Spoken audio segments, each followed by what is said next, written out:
Hello, everyone. Welcome to the 21 Hats podcast. I'm Lauren Feldman, your host. Every week, I sit down with 3 business owners to talk about the challenges they're facing. It's the kind of conversation you don't often hear in public. Our panelists address difficult topics like why their business isn't making as much money as they think it should, why their digital marketing isn't working, or why exactly they hired their brother-in-law. Owning a business can be a lonely and isolating pursuit, but at least you'll know that you're not the only one facing these issues. Got a question you'd like us to address? Send it to us and follow us on Twitter at 21_hats or on our website, 21hats.com. Welcome to episode 1. Let's meet our 21 Hats podcast team. I'm not sure this name is going to stick, but internally, we've been referring to them as our Mad Hatters. That's a play, of course, off our company name, 21 Hats. And it also acknowledges that the people who have agreed to do this with me are a little bit crazy, both for living the entrepreneurial life and for signing up for this project in particular. But they're all smart and successful and willing to acknowledge and share the challenges that they've faced along the way. I think you're going to like them as much as I do. So, Laura Zander is CEO of Jimmy Bean's Wool, a digital version of a neighborhood yarn shop that is based in Reno, Nevada. How's it going, Laura? Pretty well. Thank you, especially now that you just called me mad. Great to have you here. Laura, give us some sense of how big a company Jimmy Bean's is. Employees, revenues. Sure. We are pretty small. We've got about 40 people. Our revenues have been floating between like 7 and 8.5 million for the last couple years. So just one big building, couple office people, a lot of warehouse people, retail people, marketing. Not a huge operation compared to the other people on the call. Well, everything's relative. Karen Clark-Cole is CEO of Blink UX, a digital research and design firm that's based in Seattle. How's it going, Karen? Good, thank you. Can you give us some sense of how big Blink is? Sure, we're about 140 people. We've got 5 offices across the country, Austin, Boston, San Diego, San Francisco, and Seattle. And we're roughly about 30 million in revenue. And we have grown fairly quickly in the last 5, even 10 years. So we've been around for 20 years. So that's getting to 30 million over that period of time. There's been some fast growth years and some slower ones. William Vanderbloemen is CEO of Vanderbloemen, a recruiting firm that specializes in conducting searches for churches. Oh, I like that. Searches for churches. Do you use that, William? We do from time to time, yeah. How's it going, William? It's going great, man. Really appreciate you including me in this group. A lot to learn from everybody on the call. I think we're all going to learn some things here. William, tell us, give us some sense of how big Vanderbloemen is. I don't know how to answer that, Lauren. We're a micro niche business. We help churches find their pastor, and we're an idea that didn't even exist. The idea of executive search in a church vertical was unheard of, and I don't know how much listeners know about the church, but church and new ideas are not exactly roommates. So, it takes a little while for churches to take on to a new idea. So, we have about 40 full-time employees. We're here in Houston. We'll probably run $7.5 million in revenue this year. And we've made some pretty intentional decisions to grow slower, and do things what we perceive to be right, and are choosing what we think we value over super fast bottom line growth. Having said that, we've grown every year, and some years faster than others, and we're about to expand into 5 new office locations over the next 12 months. Great. To get started and to show our listeners that this isn't the kind of happy talk, public relations driven conversation that we so often hear, I want to ask the 3 of you a question that I don't often hear discussed. Laura Zander, I'm going to put you on the hot seat first, if you don't mind. Tell us, are you making as much money as you think you should? Wow, hot seat question, Lauren. Jeez.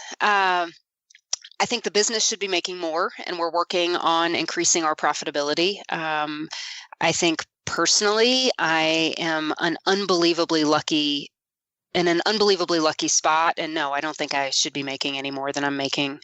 What's holding you back in terms of profitability for the business? That I'm a really bad CFO and that I need some more expertise, and I haven't been watching the numbers as well as I have. I say that my skills as a leader are not as refined, I guess, or mature as perhaps they should be at this size. And so I haven't managed the budgets very well. That's all changing. This year is kind of the watershed year for us, and I am growing up as a owner, I suppose, and have a really great leadership team, which I had not had in the past for the past 17 years.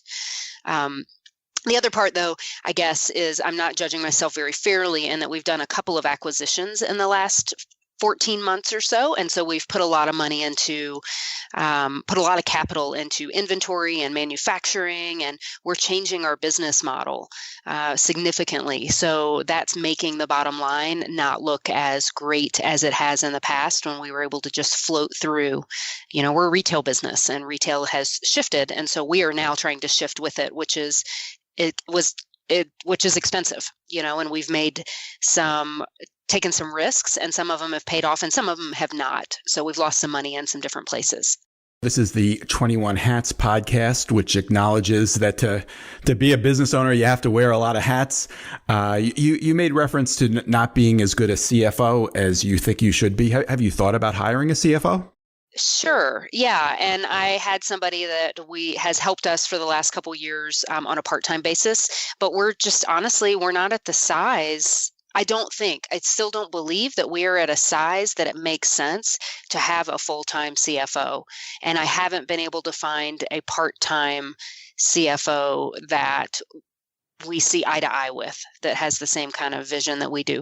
That said, I did find somebody about a year ago who has helped me tremendously and mentored me tremendously and set up a lot of processes and systems that I have been able to make great progress with. So the last 18 months or so has been phenomenally different in terms of my CFO skills. So I'm getting there. It's getting better. It just took a while. William or Karen, before I put each of you on the hot seat, have you experienced the same thing that Laura's going through? And I can tell you one thing is the best sleep I have ever had is the night after we hired our CFO. So, and we were about 40 to 50 people at that size, and we had found somebody who worked on contract at first, and then took some equity and a low salary and came on board full time. And that was the best investment we have ever made in the company. So I really encourage you, Laura, to find one.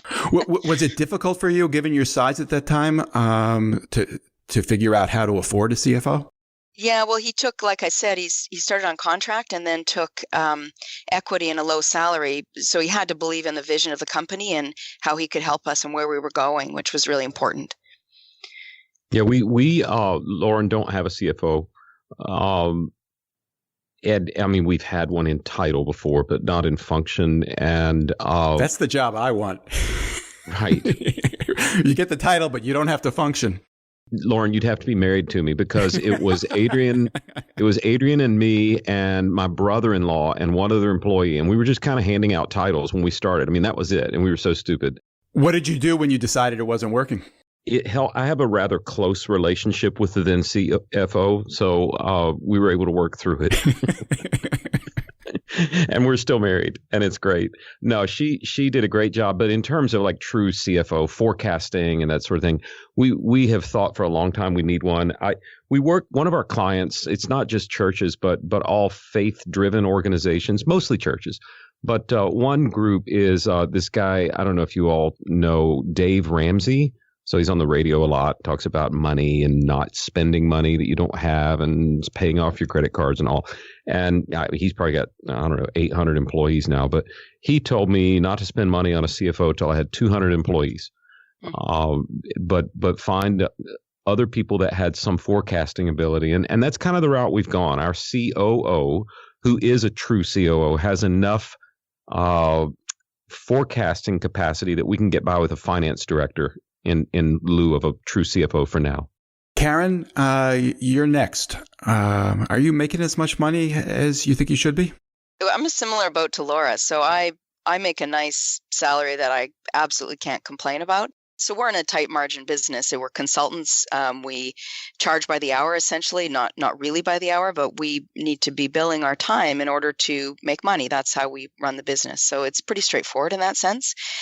So the company as a whole, I would like us to be much more profitable, and that's actually a big focus of ours right now. So over the last 3 years at least, 3 to 5 years, we've been heavily investing in the company for growth. And so what happens there is it comes right out of the bottom line.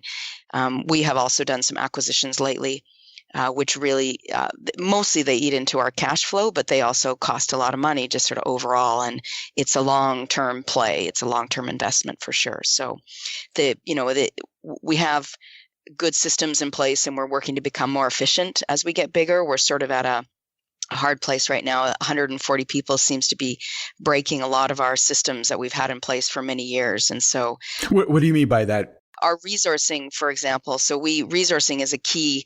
It's sort of the pivot of everything here, and it really affects profitability, is if we have somebody, what we call on the bench in between project work. So all of our work for clients is project based, and we work really hard to not have gaps between projects, because if there's a gap, then somebody is what we call on the bench, and that means we can't bill for their time. So the company is just paying for their salary, which is very high for us.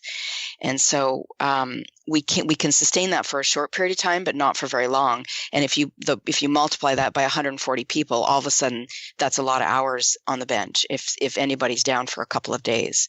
And so we could manage that pretty tightly when we were smaller, but at 140 people, we have 50 projects going on at once, and a lot of people to be juggling to get the right fit for the right project and the right expertise and the right cultural fit for the client. And there's so many factors that all of a sudden, what used to work where there was some tribal knowledge involved, it just doesn't anymore. And so that's really a big focus of ours for trying to improve our profitability, is have a different resourcing model. So we're trying out a bunch of different models right now to see which one we think will fly. Great. William, how about you? Are you making as much money as you think you should? Yes. But, and as my my good attorney friend says, everything before the but doesn't count. So I didn't get in this for the money, Lauren. I'm a recovering preacher, and which probably means I babble. But if I wanted to do the money thing, we'd have a search firm for oil and gas, because our fees are scaled based on the salary of the person we're finding, and it turns out CEOs of oil and gas companies make slightly more than pastors do. That's why I asked if you're making as much money as you think you should. There are two answers. I got in this for a cause, and I cannot believe the life that I get to live while working for a cause I really believe in. Having said that,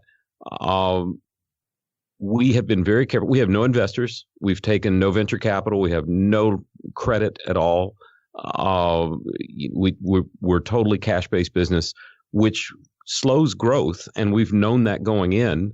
But it also means that anything we quote make, we need to pour back into the business to grow. So our margins, we keep a pretty close eye on. Our goal is to be healthy, and so that anybody would look at us, that an investment bank or whoever, and would say, oh, they're healthy. They're not greedy and they're not stingy. How do you define healthy? Well, I have some very smart friends that are really great management consultants that have told me this is the fairway for your net profitability. And so we'll stay pretty close to where we should be. I would like to see us grow more and see that growth happen more organically, but that'll come with time.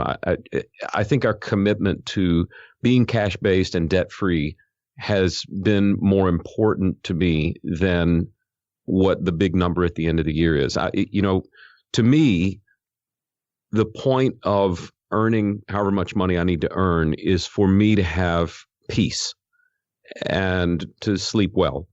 And I think I sleep better making what I make now without carrying a debt load or having investors or stockholders to please than if it were the other way around. William, you just hit the nail on the head. It's the same with us. We're debt free. Doug and I actually kind of share the CFO role. Doug's your husband. Doug is my husband, yes. And he looks at the cash flow. I look at, the high level macro view of the P&L and the balance sheet. And it has been really important to us to not take outside funding and to not have a loan and to, it's kind of that Midwestern, Doug's from Wisconsin, so it's that Midwestern method of if we can't pay cash for it, we don't buy it. So if we can't afford somebody, we don't hire them, and we have to figure out how to be scrappy and make it work until we can. And that has meant, and we are also very lucky we were very lucky until recently, but and that we're in a business that doesn't see a lot of funding and a lot of technology. The yarn retail business is a very niche kind of business to be in. And so we can afford to do that and still kind of be one of the market leaders, if you will. So yeah, I hear you. High five to you, William. We also don't have investors. And so over 20 years, we've never taken any outside investment. We do, however, have debt in the form of line of credit at the bank. So we have to operate with a couple of $1 million line of credit, and that's based on our receivables. So it's not true debt in that sense. And so every time we can invoice a client, then we can borrow that receivable money from the bank so that we can operate with cash flow. Because for us, it's invoicing, it's paying our employees. Those are the sort of the two main in and out functions of our cash. So so it is possible. We did recently try to get some outside investment, and it was very difficult to find the right match. And so now we're back to doing it ourselves, which can be difficult for sure. I mean, particularly for us, we look really carefully at not hiring ahead of the curve. So we want to make sure that we have work in the pipeline and that we have people to do that work, again, because of our bench time and our resourcing concerns. And for us, we use contractors to help with that ebb and flow. If we're not sure if this is a one-time spike in our busy cycle. So in that case, we want to use a contractor to help with that load. But if this is the new normal, then we start turning them into employees, or we start hiring people for that work. I'm curious, Karen. It sounds like you use your line of credit to manage cash flow. Would you consider taking out a loan to finance growth or for some other purpose? That's what I was talking about, where we were trying to find an outside investor, an equity investor, so that we could grow more quickly. And that's largely to take the market opportunity that we see right now in our field. So the UX field is growing very quickly right now. And the way I see it is somebody's got to be the nation and the world's leading UX firm. So why not us? We're perfectly positioned for it. We've been doing this for a long time. So what's happening right now, there's a lot of consolidation with smaller UX firms. And so, we get calls regularly from companies trying to buy us so that we can roll up and they can be bigger. So my strategy is, hey, we're going to do that. So that requires serious capital. So we've done some acquisitions with our own money and using our line of credit at the bank. But that has a limit, because then you've got to replenish it before we can get going again. So there's a lot of pros and cons. Was that an obvious decision for you in terms of looking at the opportunity out there and deciding somebody's going to do this? I want to be the one to roll up and grow and seize this opportunity, or did you give that a lot of thought? Not really. I mean, maybe for a second. That's sort of my style, though. I mean, I think, why not us? That we really are. The work we do is so phenomenal that, for me, it's about reaching potential. And so I think, wow, if we can reach our potential as the best company doing this work with the greatest talent in the country, then we should try. Laura, what's your attitude toward growth? How do you look at it? Oh, that's a great question. I have a really bipolar, I guess, attitude, a Dr. Jekyll and Mr. Hyde attitude towards growth. Like, there's part of me that just wants to grow and conquer the world. And I've got all these ideas of how to be a household name and just grow this thing as much as I possibly can. But then there's also the side of me that has a 10-year-old son and a husband and 2 dogs and wants to have a lifestyle where I get to exercise and, be outside, which is why we moved to this area in the first place, was to go ski and mountain bike. So I'm really conflicted. I go back and forth. I guess I have this idea that to have really, really fast growth, you have to sacrifice, and there's only so much time during the day. And, as I read a lot of business books and I read business memoirs, the thing that always sticks with me is as these guys are laying, and typically they're guys based on the books that I've been reading that were written 50 years ago, but these guys are laying on their deathbed and they're like, my only regret is that I didn't spend enough time with my family, and that I didn't watch my kids grow up. And so I've been very, very conscious of that with our 10-year-old son.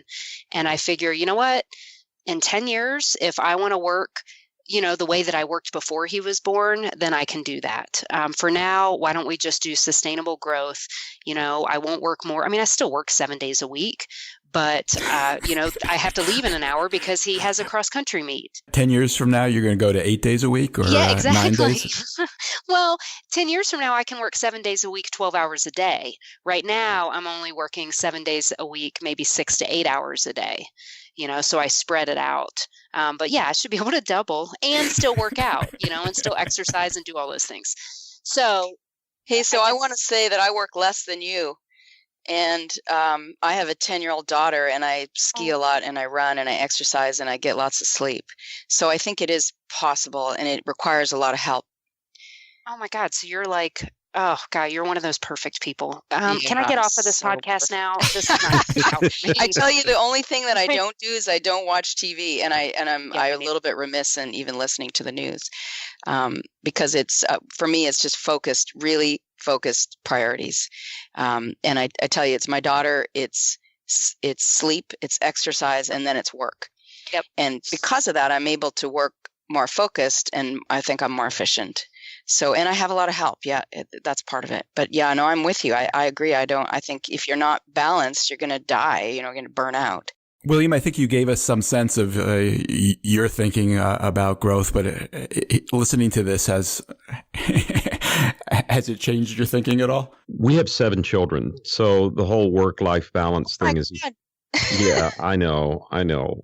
You would think like every Mormon church would hire us, but they haven't. So the Catholics? You're right. No kidding. I mean, maybe we should think about that. No. So for us, work-life balance is huge. But at the same time, Adrian and I started this together, and it's kind of what we do. So I hope we're not all at family day in therapy in 10, 20 years about why we were always working.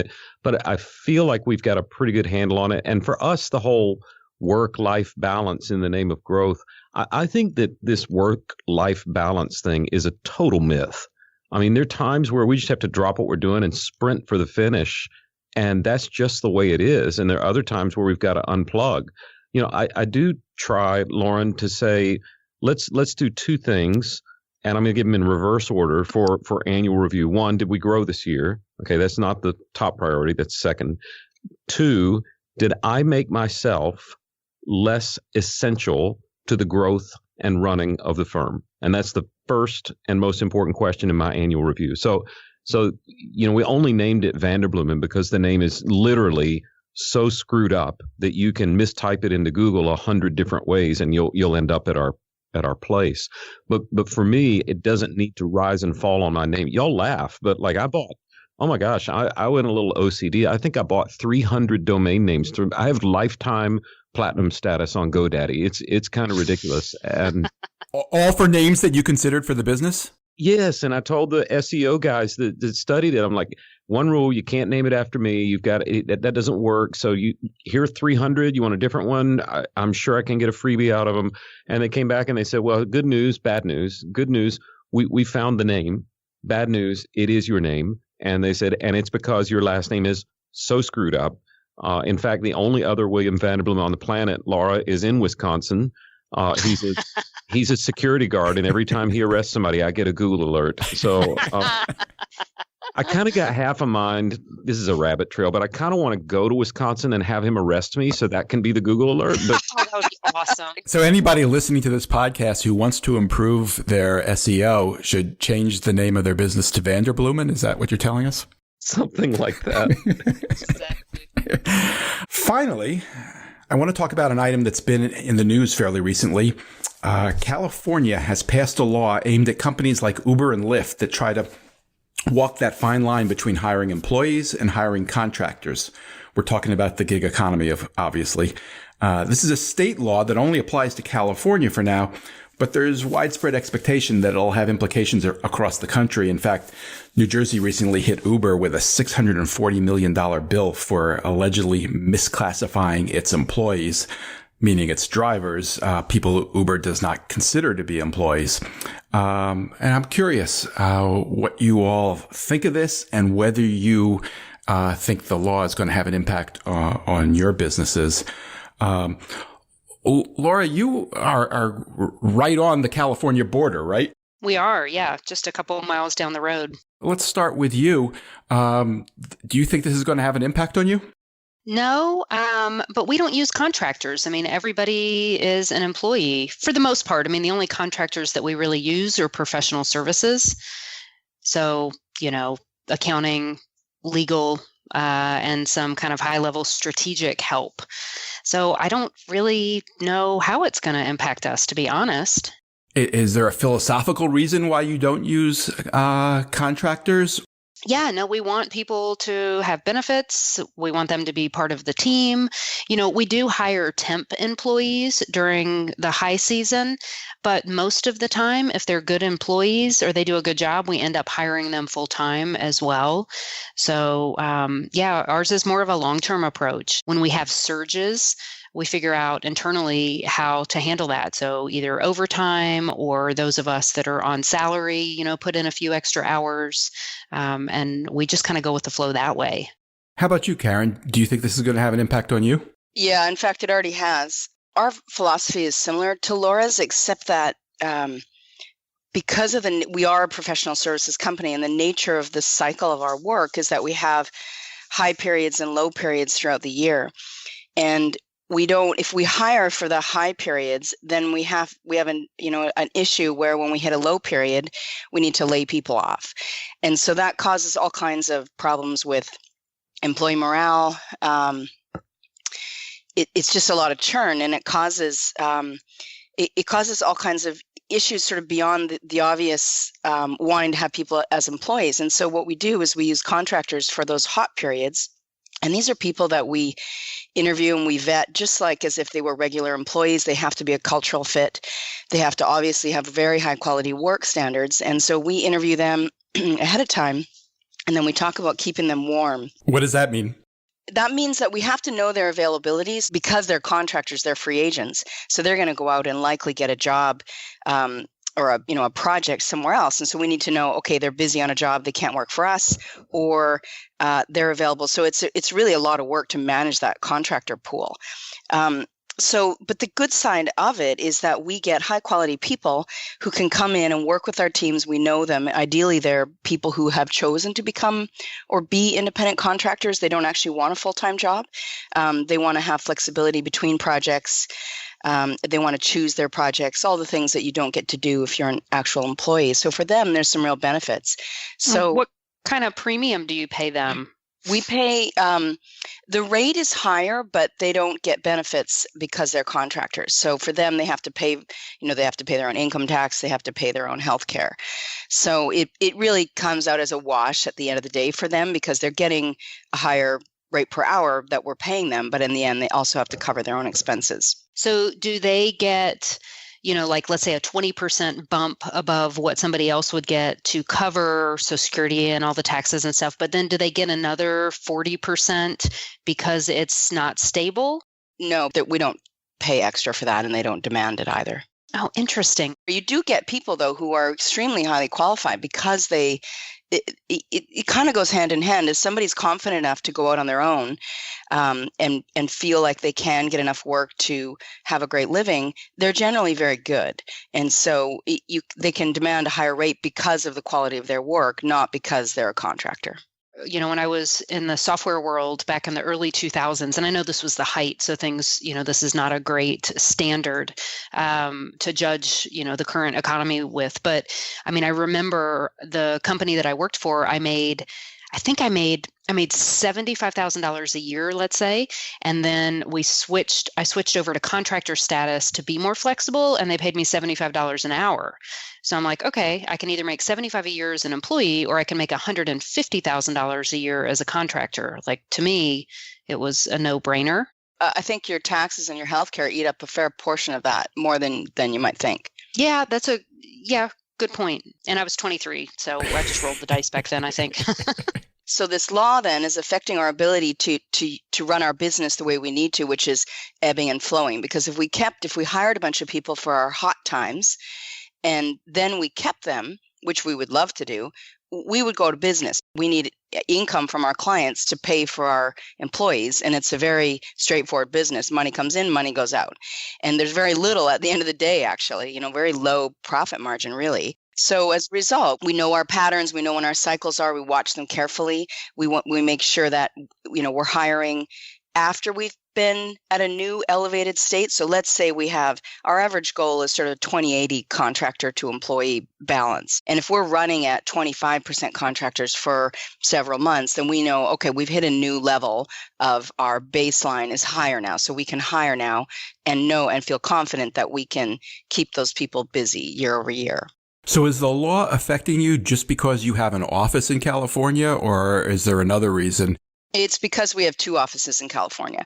And so normally we hire locally. And so we would want to have local contractors for some of the work we're doing in San Diego and some of the work we're doing in San Francisco. Although we do have people working across all of our offices, across the whole company on projects. That's pretty common for us to have distributed teams. So as a result, that's how we're going to handle it, is we're going to have, whenever we need a contractor, we're just going to pull them from another state. Our biggest office is in Seattle. If Washington follows suit, then we'll need to pull our contractors from Texas and Massachusetts. Can you have those contractors report to somebody in California? Yeah, I think so.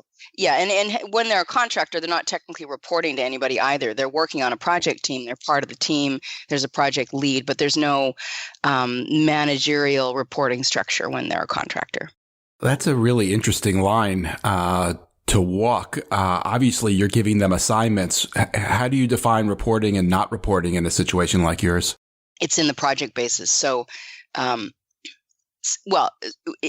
okay, so to back up. So reporting technically for me means you have a manager. They're guiding your career path. They're helping you with professional development. They're basically taking care of your professional career in the company.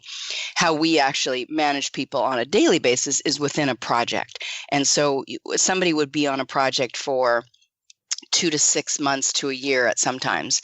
And that there will be a project team, which is specific to that project and that client. And there'll be a lead on that project. And that lead is the person who everybody listens to. They own the success of that project. And so essentially that team is reporting to that lead, although it's not a direct report situation. And if that project doesn't go well, that person is on the witness stand explaining why. And so in that sense, that's how our contractors fall underneath that. So they would be essentially reporting to the project lead, who determines how that project's going to go and what are the decisions along the way. Karen, can you explain the mechanics to us? What does it do to you that makes it impossible for you to hire contractors out of your California offices? Well, I actually can't explain the logistics of it, but I can tell you that they have to have a certain number of hours. All I know is that they have to be an employee in order to do our work, and so that's the limiting factor. And for us to define an employee, they are on the payroll, they get benefits, they get healthcare, all of that stuff. We pay their employment taxes. I think that I don't know, but I'm guessing the genesis of part of it is. When somebody's a contractor, you don't pay employment taxes on them. And so that's lost revenue for the government. Sure. It's also intended to protect people from not getting benefits, even though they're doing all the things that an employee does. I'm not saying that's the case with your situation, Karen, but obviously there have been abuses. Oh, I think there's loads of them, I'm sure. Yeah. And I don't think it's a bad law, honestly. I think there's probably a lot of really good cases and examples where it's going to help a lot of people, and I'm fine with it, honestly. We're just, it's going to be different for us. I don't know how often the two of you take Uber or Lyft, but every time I do and see how inexpensive it is, I can't help but think about it. Do you think they would have been able to figure out a business model that would allow those drivers, whether they're employees or contractors, to get paid a little bit more? You also look at it, though, on the flip side, and there's a whole lot of people who now can live the lives that they want. Especially you drive around in a Lyft in LA. It's awesome. You've got, writers and producers, and they can live their dream now because they can have this side job that allows them to pay the bills while they continue to, pursue Hollywood. And it's pretty incredible. They would not have been able to do that. They would have been working in a restaurant or other places where their hours are more limited. I had a long conversation with someone the other day about his writing career and how it allowed him to, he had an idea, he could pull over on the side of the road and write for a couple of hours. So I think there's a lot of upside to it as well. Well, that's a great point. I mean, do you think you are losing the opportunity to work with contractors who like the system the way it was? Absolutely. In California, yep, for sure. I mean, there's a lot of people that choose, like I said, they've chosen to be contractors so that they can be in charge of their destiny. They want to pick and choose their projects. They want to take 6 months off and do something else. They can't do that if they're an employee. All right. That concludes the very first episode of the 21 Hats podcast. Thank you all for joining us. Laura Zander, Karen Clark-Call, and William Vanderblumen. We'll be back next week. Thanks for listening, everybody. This episode was produced by Jess Thuberon, founder of Blank Word Productions. Remember, if you liked what you heard, tell your friends, tell your enemies, subscribe, like us, and best of all, connect with us. Follow us on Twitter at 21_hats and visit us at 21hats.com. Let us know what questions or issues you'd like to hear our panel of fearless business owners address. See you next time.